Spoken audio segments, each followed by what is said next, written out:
Not from Leicester, not from Kettering, and not from Northampton. Live from Market Harborough, this is 95.1 HFM. HFM Weather in association with the new South Leicestershire Learning Innovation Centre.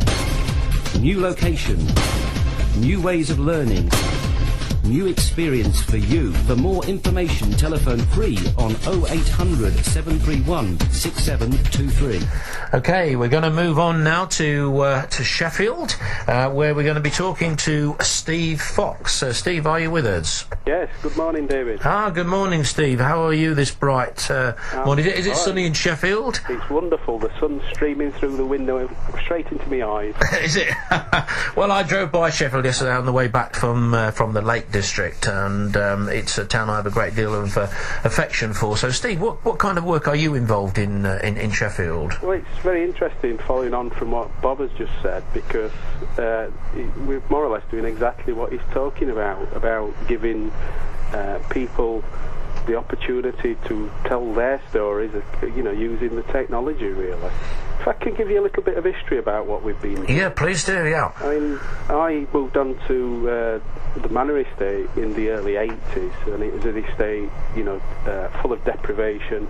The houses were falling down, all them sort of things. This is in Sheffield? Yeah, in one of the poor ends of Sheffield, and we started to use ICT in the early days, and back in at least 1987 we started, what the government class these days as learning centres, and so we've got a great history of ICT, and I think that's moved on, and the technology now opens up a real new market for us, and some great opportunities are there. We've got a history of using the internet as well, and Bob's right, the converging technologies that are around these days are giving us great opportunities, and so early last year we launched something called Mediac Limited. Yes. Which is a community-owned enterprise, and we help make videos, CDs, websites. We're even publishing a book, so we're not scared to use the old technology either. Oh, absolutely. We mustn't ignore the old technologies. Where do you get the funding to support these initiatives from?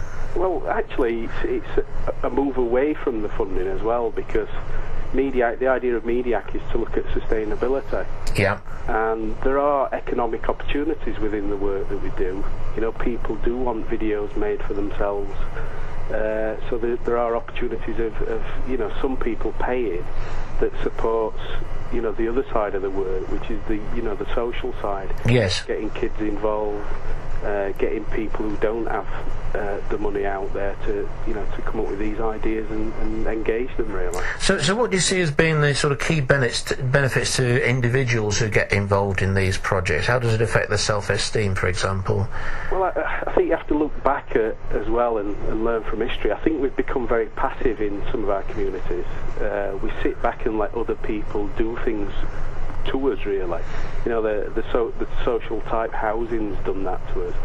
The jobs that were provided in areas like Sheffield, the steelworks and the pits and so on. We've become a very passive nation, I think, and we sit back waiting for others to do things. Once again, this technology gives us a real good opportunity of getting involved, and information, I think, is power in some ways. And so getting people to actually tell their side of the story, tell the world what they stand for, I think is extremely important. And that's one of the things that we do. Have you got any examples of kind of projects that people have made videos or websites from, the kind of people who've been involved in these? Yes, can I tell you a little bit about one of the newer projects that we've got? Yeah, please do. That's around something called MStar, and there is a site just gone up there, mstar.org.uk. Is that mstar.org.uk? Okay, well, tell us about that, Steve, and I'll see if I can get that loaded onto the screen for everyone to see. This is a new project looking at the sort of areas that Bob's just been talking about, and we're taking kids, possibly kids that are classed at risk, the ones that are likely to drop out of school, and we've been working on animation and video projects with them, where They come up with a story. We'll use video if necessary.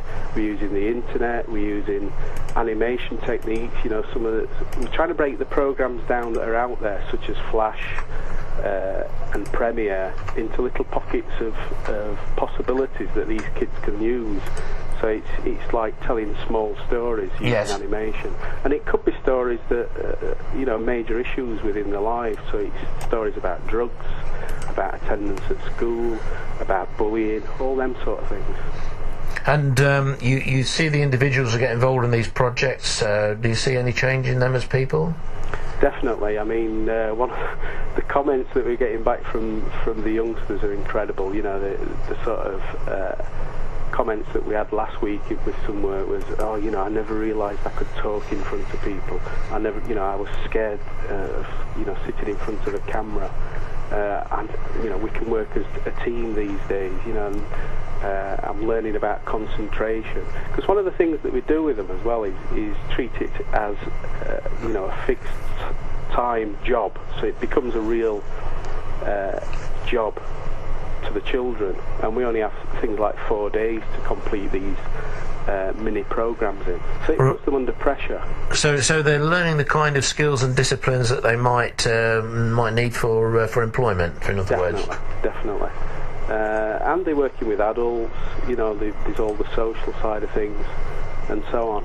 And we're hoping that it'll become an international type project where people work in partnership.